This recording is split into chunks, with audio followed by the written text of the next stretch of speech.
Hello, it's Dr. Moore. I'm here along Rock Creek, just north of the Bluff Bridge, so between the zoo and Pierce Mill. Today I'm going to be conducting some water quality tests, and I'm going to count on you to help me analyze and interpret the results.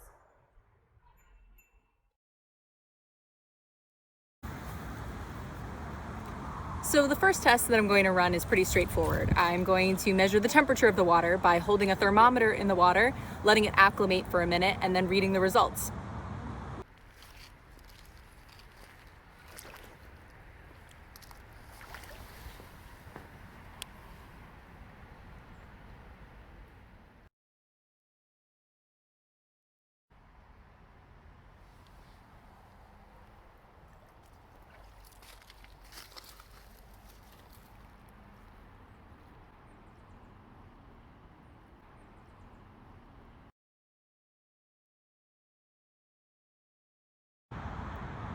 My next test is going to be to test the pH of the water, and for that I'm going to be using this digital pH meter, which I can just stick into the water and I will get a reading here on the display.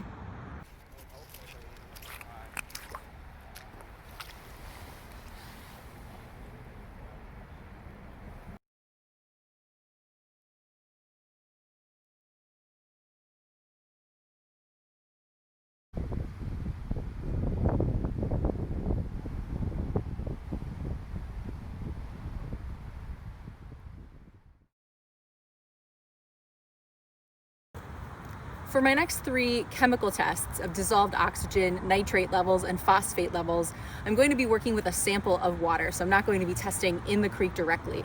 And so I'm going to be collecting my sample in this bucket. And the proper way to collect a water quality sample is you want to scoop water into the bucket 3 times and always discard the water downstream. That'll wash out the bucket from wherever the last place I sampled water was. And then for my final sampling, I'm going to submerge the bucket. I'm going to make sure that the bucket is facing upstream, and I'm going to let it fill with water, and I'll use that water for my dissolved oxygen, nitrate, and phosphate tests.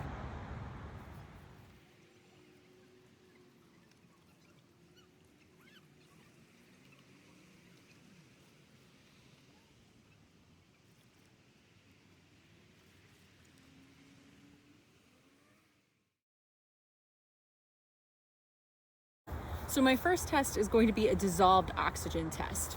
I'm going to pour 25 milliliters of my water sample into this vial.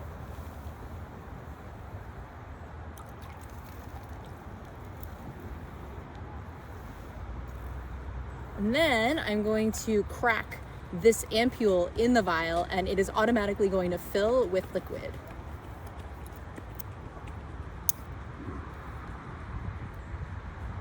Once it fills, I'm going to invert the vial 2 or 3 times to mix the contents. And then I'm going to let it sit for 2 minutes so that the color can develop. Once the color is developed, we are going to compare the color in my test ampule to the colors in this comparator. And that's going to tell us, based on how blue the sample is, that's going to tell us how much dissolved oxygen is in this water. Okay, it's been 2 minutes, so it's time to compare our sample to the comparators. We're looking to find which one of these comparator columns is the same color as the color in our sample. And that will tell us how much oxygen is dissolved in this water.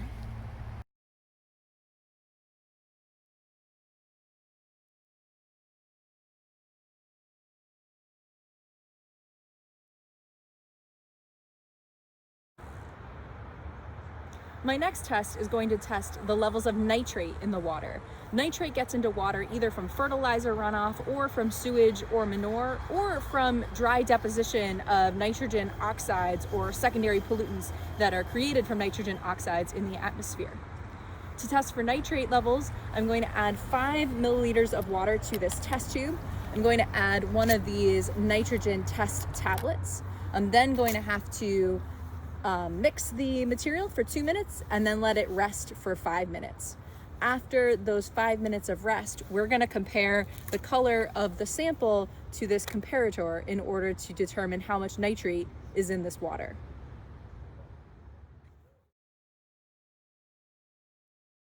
Okay, it's been 5 minutes, so it's time to check the color in our sample against the 3 colors in the comparator for nitrate levels in order to estimate how much nitrogen, or how much nitrate I should say, is in this water.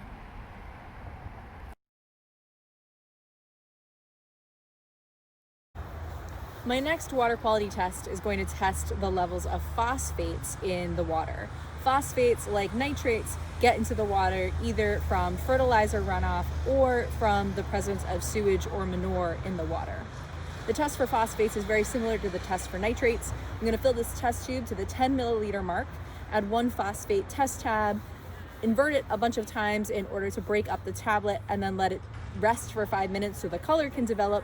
And then we'll compare the color in the tube to a color comparator for phosphates.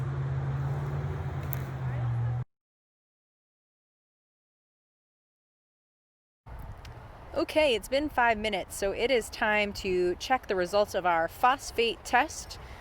You can see the color in the tube, and you're comparing that to the comparator for phosphates to determine how much phosphate is in this water.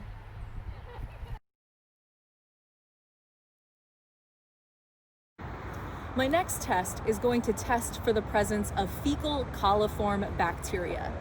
Fecal coliform bacteria are bacteria that live in the intestines of vertebrates, including humans and also livestock and wild animals. While most fecal coliform bacteria don't cause disease, their presence in the water indicates that there is sewage or manure in the water. And of course, if there's sewage and manure in the water, it's possible that there are pathogens that cause disease. So we use fecal coliform bacteria as an indicator species to indicate the presence of sewage or manure in the water. To test for fecal coliform bacteria, I'm going to fill this jar to the 10 milliliter mark, and then it has to sit for 48 hours. And then we'll look at the results to determine if we have bacteria in this water or not.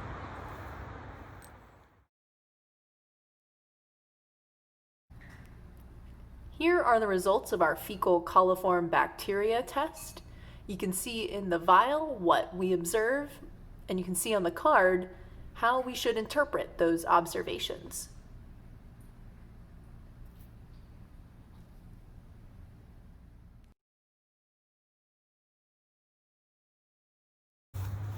My next test is going to test the turbidity of the water.